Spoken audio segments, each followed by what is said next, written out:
If there's one thing the internet loves, it's a good crossover. There's just something about seeing different characters from games, movies, and shows interact that gets us all hyped up. Sure, there are the official crossovers like Marvel vs. Capcom, Kingdom Hearts, and Super Smash Bros. That are fun, fan service filled times, but it's the ones that can be found online made by the fans where things get really interesting. Online, you don't need to worry about consulting other companies about characters that can be used or how things can play out. If you have an idea for a story with your favorite characters in it and you have the drive and the tools, you can put that story out there for the whole world to see. The results can certainly be creative, be they sprite animations, slideshows, or just videos that lack the proper words to describe them. I want to use this series to talk about all the odd, weird, and obscure crossovers that I've found on the net over the past few years. Be it the way they're written, the characters used, or just how they're executed, it's a fascinating watch. Strap in, because this is going to be one heck of a ride. My name is TimeGal25, and this is the Crossover Chronicle.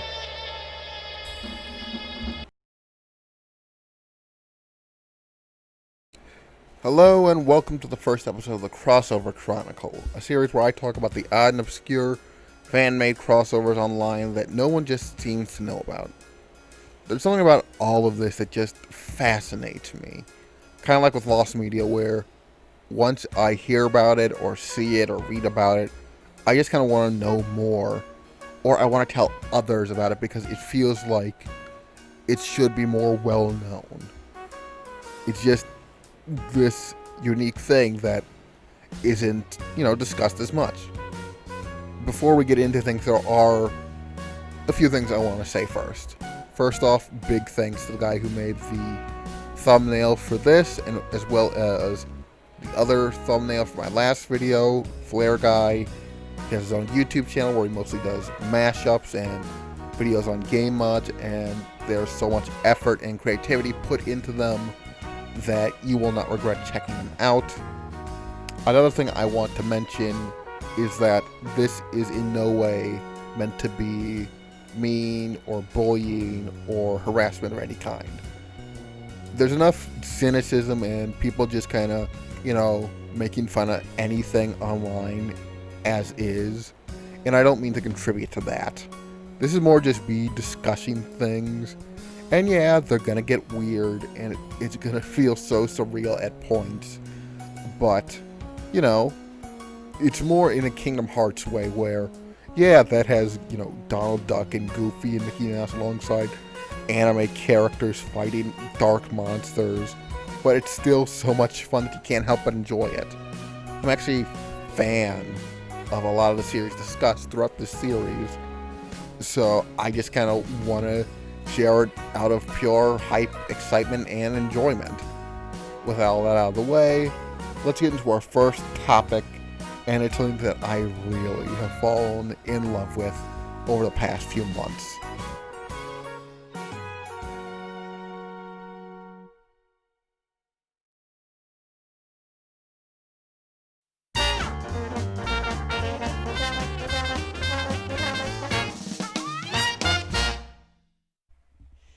Hey again, before we get into the real meat of things, there is something I want to say real quick.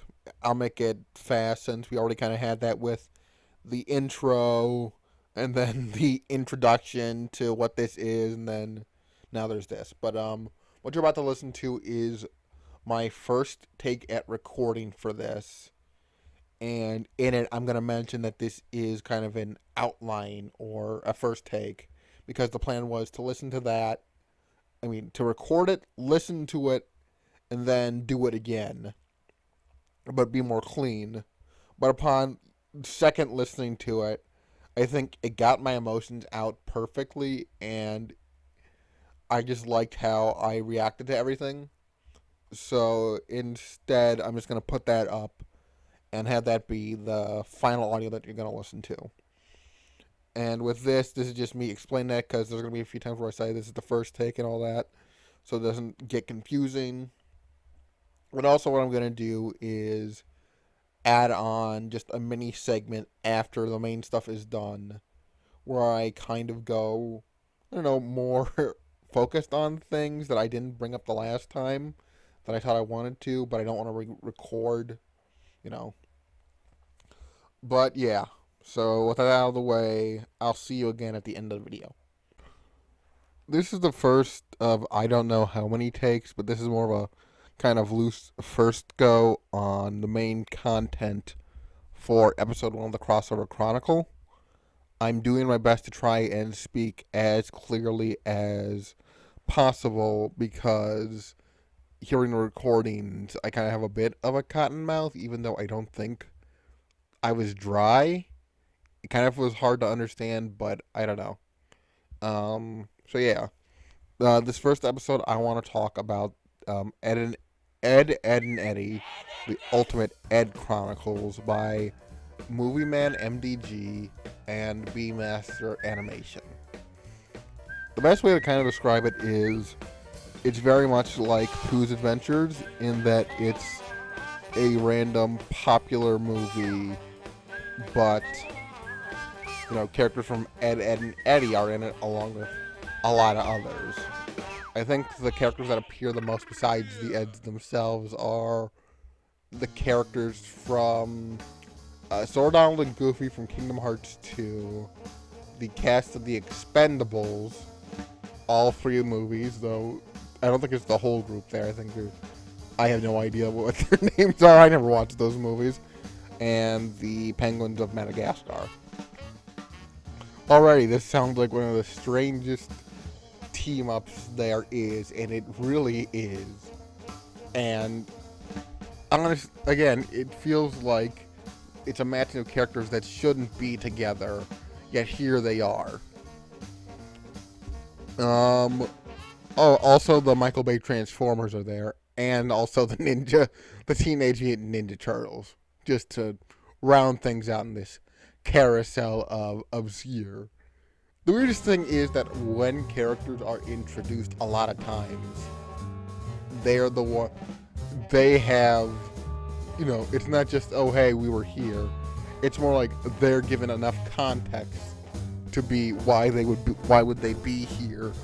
Why would they, why are they interacting with all these other characters? I have no idea what I'm actually going to do in the final thing for this, because much like Pooh's Adventures, which is another series that I will get to down the line, don't worry, I'm getting to it. There is very much, this is like a copyright minefield, because it features clips of cartoons from Cartoon Network and Trigger, and then also games and movies owned by Disney, Warner Brothers, Universal, Nickelodeon, all these big companies that are associated with or are known for being harsh on anyone who uses their clips no matter what. Now, if I use up slices of it, I might be able to get by, but I don't know, because I'll check, I'll look up stuff like this, and the original YouTube upload of the first 2 movies in the beginning saga, they still a lot, like 95% of the clips used can be found still on YouTube, but there are still those that are at least not taken down but blocked from being viewed in this country. So I don't know. I have no idea what I'm going to do. But I think what really kind of makes me interested in this and not in a Pooh's Adventures type, the normal Pooh's Adventures type stuff, is that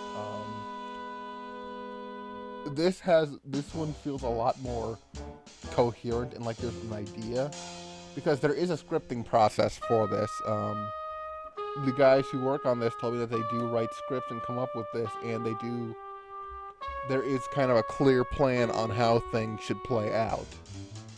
And, there are sagas set up, and it looks like they at least have some ideas of what they want featured in each. So, that's something.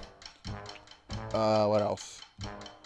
Yeah, the character writing feels a lot more like everyone's varied, and it feels like it's not just the same character doing what saying, it's not just the same character saying something, but it's a different character, if that makes sense. I guess it's not just the same writing, just it's being said by different characters.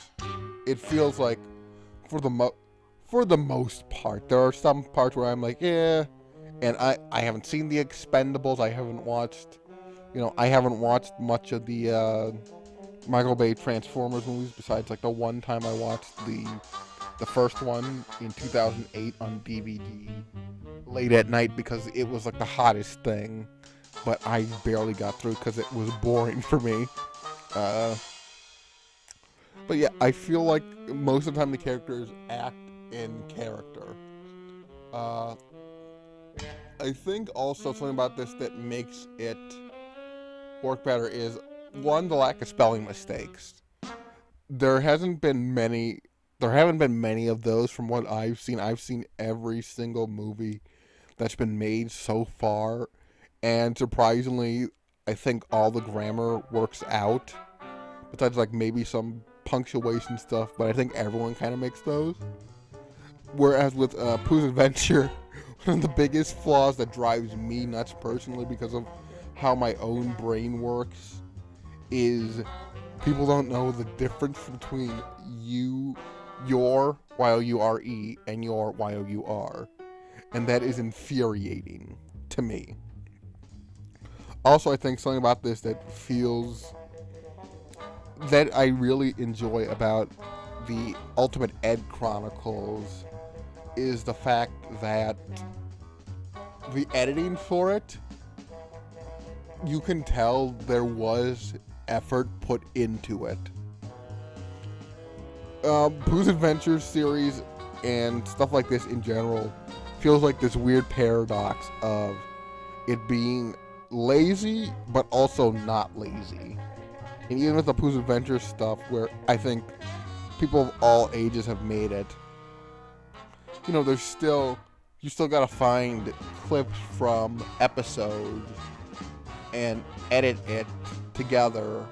You have to find moments of characters gasping or characters doing one thing or another. And if you don't know the series in and out, you're kind of going to be watching episodes through and through probably to find the shots. And with this series, it feels a lot more clear. Like, there's a lot more care in terms of editing for continuity.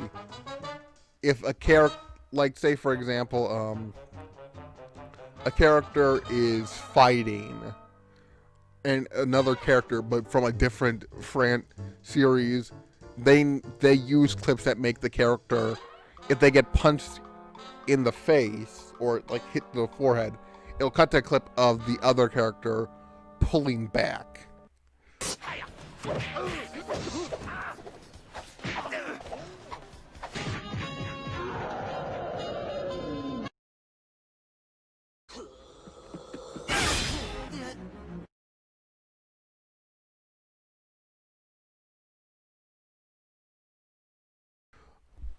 It'll kind of show, or it'll be flipped around, or it'll be, that isn't, that's not really something that can be done in like 20 minutes. It feels like there is a real care put into this stuff. Also, sometimes the fights use Ed and Eddy sound effects, and after that Ed and Eddy sound effects craze from, I think, last year, that's still kind of somewhat going on today, those prove to make everything 100% better. Nice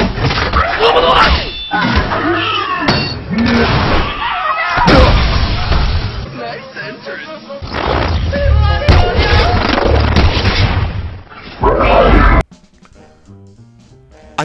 I think I got hooked on this series because it felt honest and it felt good-natured. It felt like there was an idea on how everything should play out.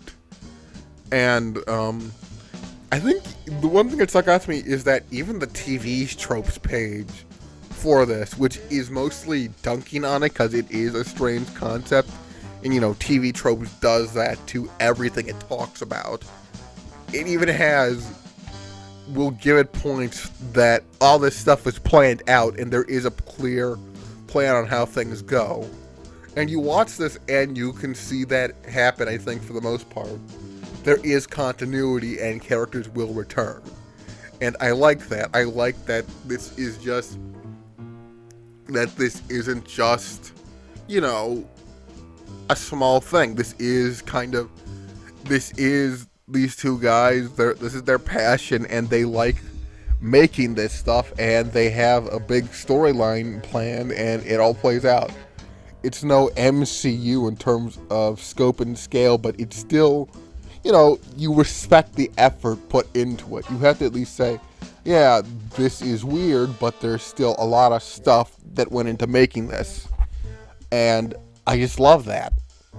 Also, the guy who's making it seem like the nicest guys ever. Movieman has his own website where he hosts most of this stuff, and it's filled with, besides this, it's filled with movie reviews, and he says he tries to be nice to every single film he reviews, and I feel like, especially on the internet, when talking about movies, I feel like where it's just someone being honest and nice about their opinions on films.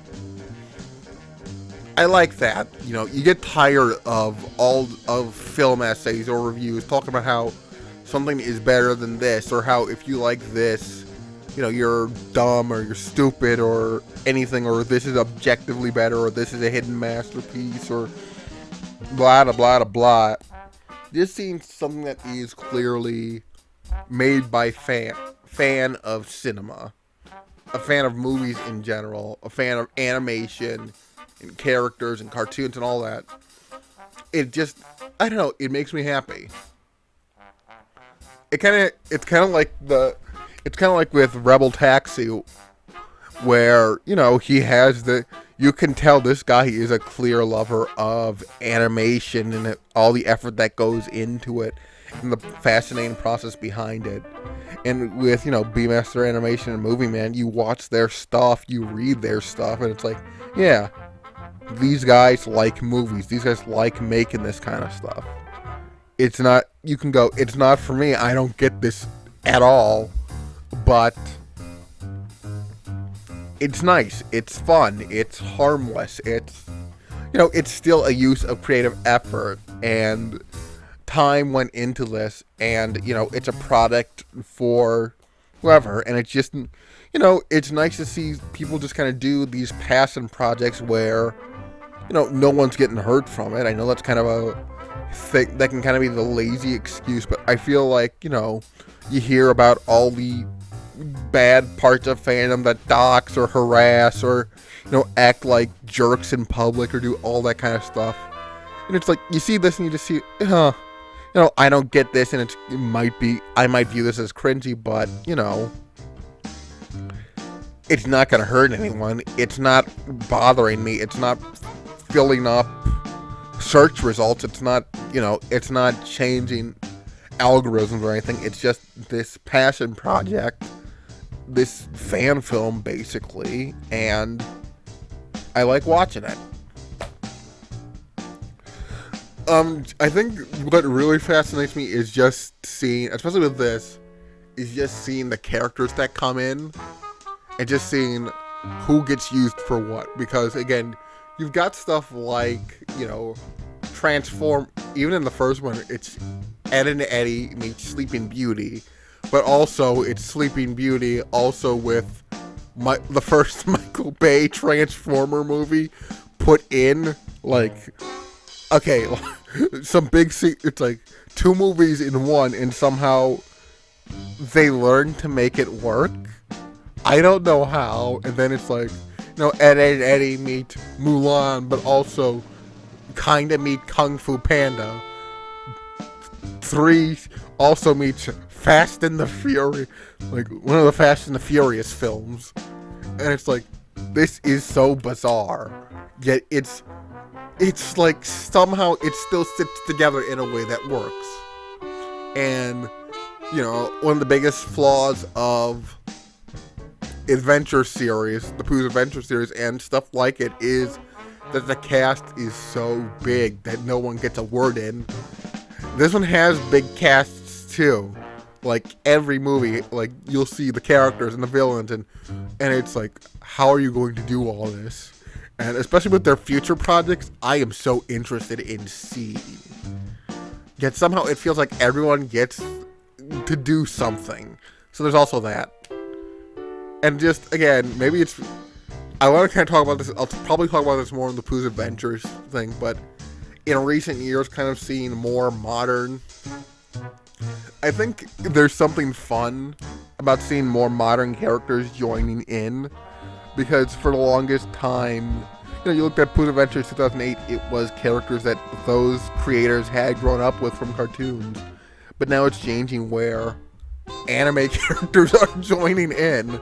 So, you know, the latest one is an Ed, and Eddy and a Frozen crossover, but also the characters from Little Witch Academia are in there, and it is just a delight to see. And also, you know, in the future they're going to be doing, hopefully, crossovers with, I think, that new Trigger Show, Brand New Animal, and then crossovers with My Hero Academia, which I am 100% down for. And just seeing that and seeing this kind of change in what's being used is fascinating, and, you know, it's just fun to see characters from other shows that I recognize, and just seeing them in this. That's fun. That's fun for me.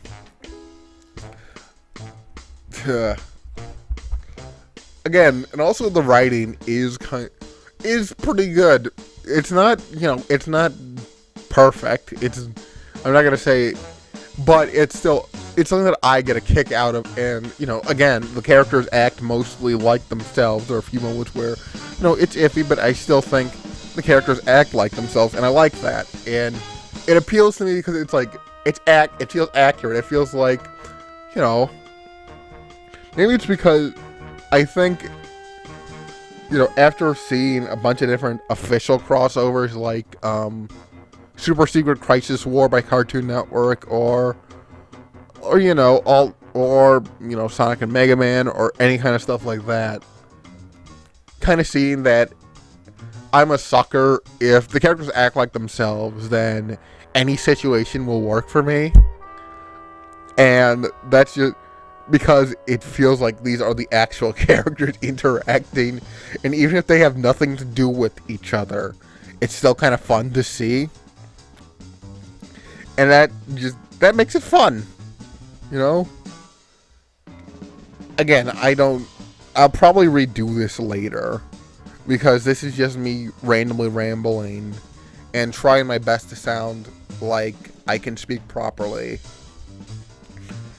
And hopefully I'll have things more clear and concise in a final script version.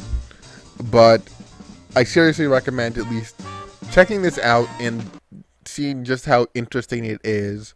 And if I use clips throughout this thing, then you'll understand why I'm so fascinated with it. Or at least you'll be more interested / invested in seeing what the hell is going on. And also, just don't be jerks to these guys. Don't harass them or make them feel bad, or, you know, try and shame them or tell them to do this or that. This is them doing this on their free time, and really, I just kind of enjoy watching it. I love watching it, and it's fun, and it's just fun to watch. And, you know, just these guys are nice, and they have been totally supportive and down on the idea of me doing this. And, you know, I had to be like, I'm not going to be mean about it or anything, but, you know, I get hyped over this stuff, and either in the full version, so that's final recording of this, or in future episodes, I'll go more in depth on the movies themselves, bit by bit, because they can be so long and there's a lot to talk about. But, you know, I have fun watching this, and You know, it's kind of my morbid fascination where I see stuff like this and it hooks me. I want to know what it would be like to make one of these, you know? I would, take a film, edit in characters. I'd keep it small because I don't want to... I've only got my laptop here for space and everything. But, I'd like to have that to try it out. Maybe I will, maybe I won't. I do... with anime, I could do just... I could do Eizouken adventures and make something out of that. Who knows? But, yeah. This is the first real recording of me talking about this stuff. And I'll probably, hopefully, clean it up more in future versions. Hey, it's me again. This is kind of the epilogue. I don't know how to call this, but just kind of the follow-up where I talk about things that I kind of glossed over. There isn't really much, but I do want to say I didn't talk about B-Master enough in this. And I feel kind of bad for it because he pulls his weight on a lot of this stuff too. He was the first one I got in contact with, or at least he was the first one to respond to my messages. And he was very kind about everything and told me, what I could do and what I could say. And, I like that. When people are nice to me online, I respect them more, I can't bring myself to be mean or anything when the guys working on it are the nicest and just seem like, they're just having fun and they got the chance to do something they want to do and get it out there, and that just kind of intrigues me. And I think that's another reason why I hooked onto this stuff, is because when I was young, this was the kind of stuff I would think up. And I still kind of think it up with how my mind works. These characters that I know and I like in movies and shows that I know and I like, going on adventures. And I never got the chance to make any of that because at the time it felt like using, any kind of movie making stuff online was impossible, and I didn't know how to do it. Yeah, there was Movie Maker, but I didn't know any of that stuff, and editing scared me. It still scares me now, honestly. So, yeah. Also, if this whole thing sounds and looks rough, this is my first real time doing more edits, inserting stuff into things, and I'm using Filmora. And I'm trying to figure out how to, give clips a more fancy border. So if anyone knows how to do that, just let me know. But yeah, who knows, maybe I'll redo this episode down the line somewhere if my quality improves.